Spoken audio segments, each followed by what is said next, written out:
Armstrong number అంటే ఏంటి అంటే, ఇప్పుడు మనకొక నంబర్ ఇచ్చాడనుకో n ఈక్వల్స్ టు 153 తీసుకున్నామనుకో. ప్రతి డిజిట్ ఉంది కదా! డిజిట్స్ అంటే ఇక్కడ దీంట్లో డిజిట్స్ ఏమేంటి? 1 1, 5, 3.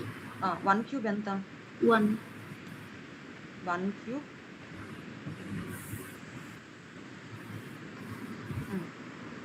1 క్యూబ్ ఎంత? 1. 5 క్యూబ్ ఎంత? 127. నెక్స్ట్ 3 క్యూబ్ ఎంత? 27. ఇట్లా మొత్తం యాడ్ చేయండి.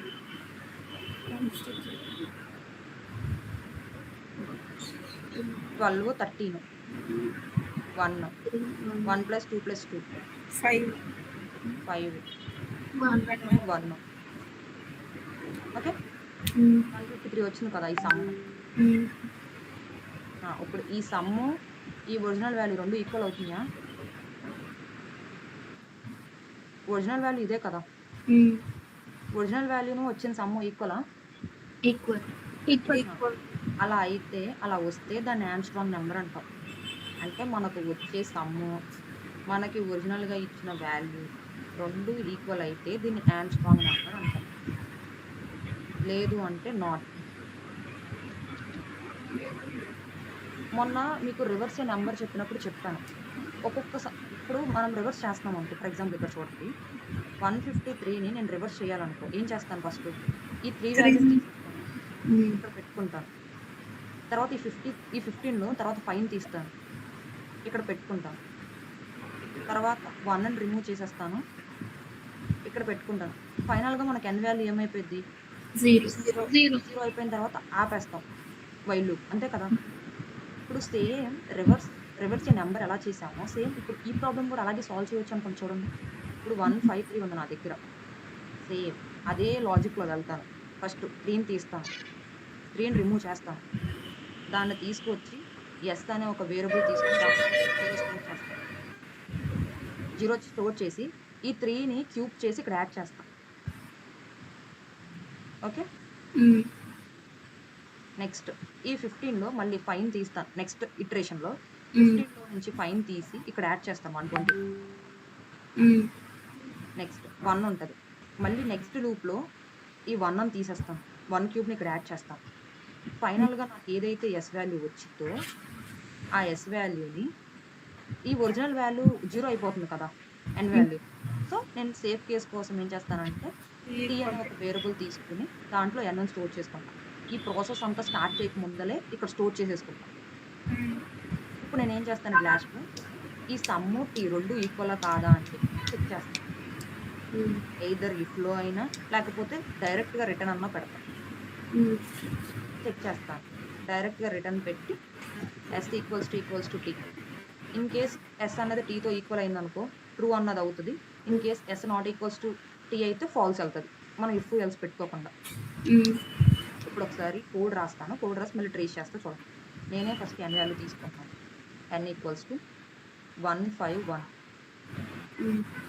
153. Okay.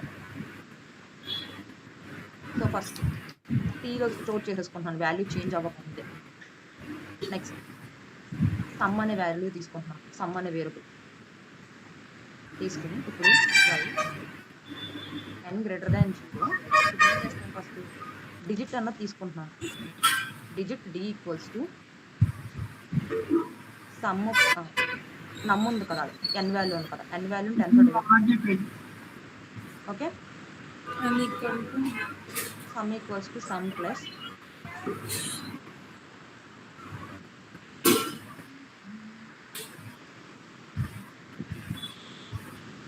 Okay. Sum = sum plus అప్పుడు ఏం చేస్తాను పవర్ ఉంటది కదా! ఇప్పుడు డిజిట్ d ఉంది కదా!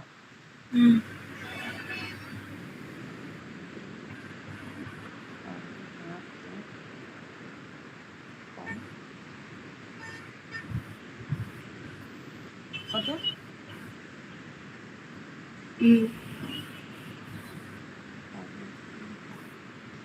ఒకసారి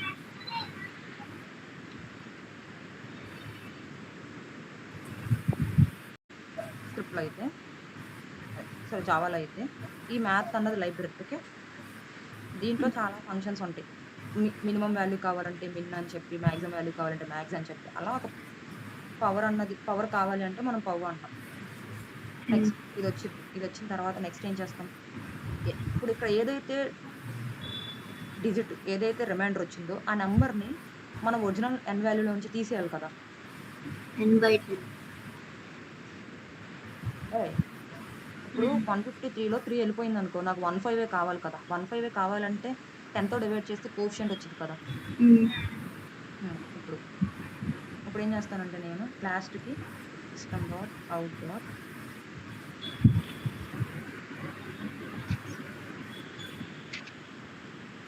some value equals to T అయిందో లేదో చెక్ చేస్తాం. లేదంటే ఎస్ వాల్యూ చెక్ చేద్దాం. ఎస్ బట్టి మనకు తెలిసిపోతుంది.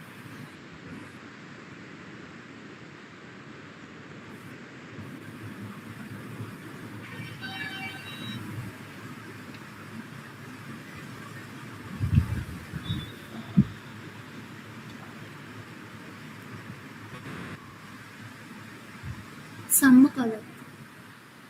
హ్మ్. ఎస్ వాల్యూ అనేది తీసుకోలేదు కదా! ఎస్ అనే వేరియబుల్. అది కూడా.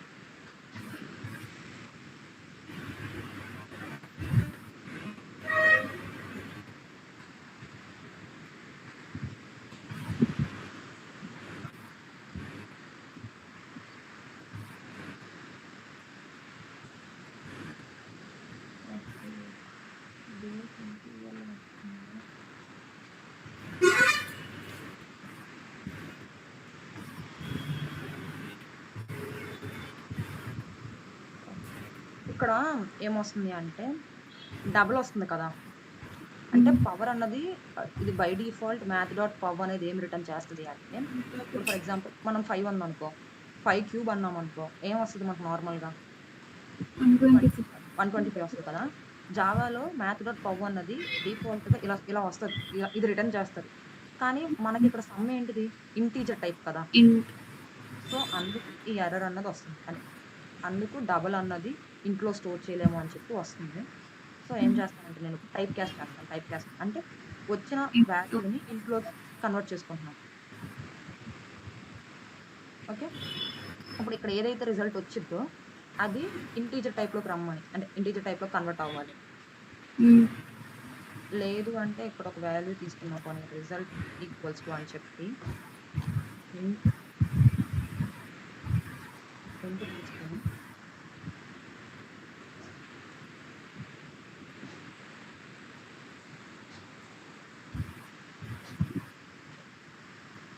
ఓకే. హ్మ్. సమ్ ఈక్వల్స్ టు రెస్ అనుకుందాం అప్పుడు.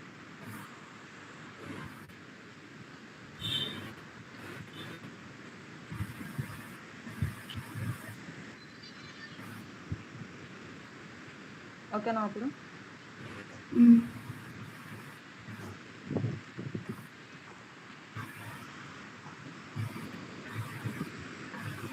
ఓకే. హ్మ్. ఇక్కడేమొచ్చింది మనకి సమ్ వాల్యూ అనేది 153 వచ్చింది. హ్మ్. ఇప్పుడేం చేస్తానంటే ఇక్కడ అంటే మనం వీఎస్ కోడ్‌లో రాసేటప్పుడు మనకి మెథడ్‌లో రాయం మనం. జస్ట్ నార్మల్‌గా రాసేస్తాం కదా! హ్మ్. అదే లీడ్ కోడ్ గాని, జీఎఫ్‌జీ గాని, కోడింగ్ నింజాస్‌లో గాని ఏంటంటే వాళ్ళ మెథడ్స్ ఆల్రెడీ ఇస్తారు. సో, మనం జస్ట్ రిటర్న్ స్టేట్‌మెంట్ పెట్టేయొచ్చు. హ్మ్. సో, ఇప్పుడు ఈ కోడ్ లైన్ బై లైన్ ఏమవుతది అన్నది ట్రేస్ చేసి చూపిస్తా.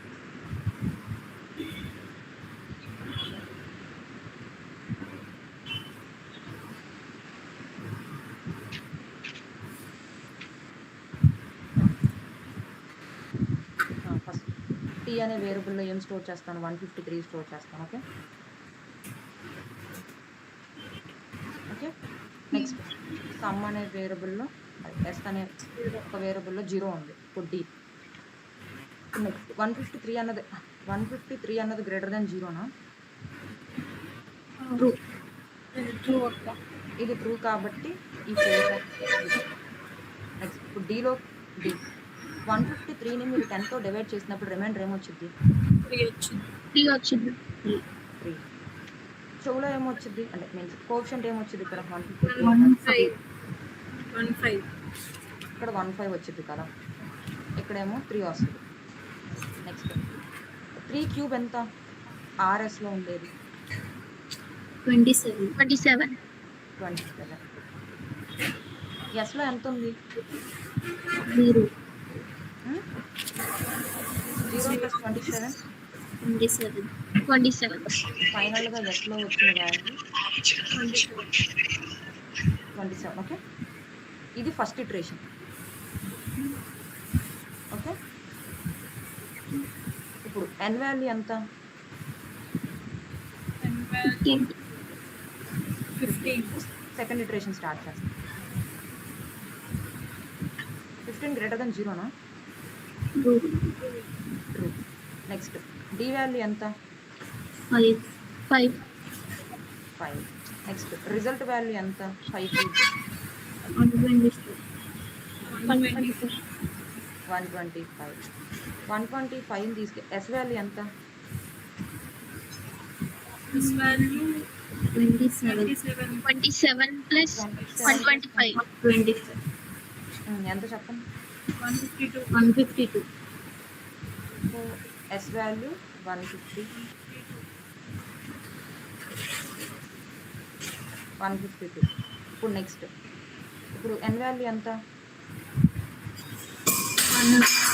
1 greater than 0. True. Value 1. ఇది third iteration. Next D value 1. D value 1. Next result value RS value 1. 1. Next sum value 1. 1. Total 27 plus 125 plus 1 equal to 153. 153 వస్తుంది. మొత్తానికి ఎన్ value ఎంత అయింది 150. 150. N value N00. 0. జీరోనా? False. False. False కాబట్టి if అయిపోయింది. So ఇక్కడికి వస్తాను. ఇప్పుడు నేను ఇక్కడ ఏం చేస్తానంటే రిటర్న్ స్టేట్మెంట్ పెడతాను. Return t equals to s. Okay, ఇప్పుడు నేను ఏదైతే కోడ్ కాపీ పేస్ట్ చేస్తానో అదే ఇక్కడ పేస్ట్ చేస్తాను. ఓకే, ఓకేనా? Okay. ఇఫ్ స్టేట్మెంట్ రాయాలి కదా. ఎందుకంటే ఇఫ్ స్టేట్మెంట్ ఇప్పుడు ఈ రెండు ఈక్వల్ అనుకో ట్రూ వెళ్తుంది, ఈ రెండు నాట్ ఈక్వల్ అనుకో ఫాల్స్ వెళ్తుంది. ఇంకెందుకు ఇఫ్? ఇక్కడ కావాల్సింది ట్రూ ఆర్ ఫాల్స్ కదా. రెండు ఈక్వల్ అనుకో ట్రూ ఉంటుంది, ఇక్కడ నాట్ రెండు కాదనుకో ఫాల్స్ ఉంటుంది.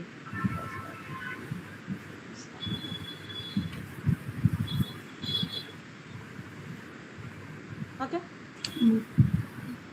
స్క్రీన్ షేర్ చేసాను.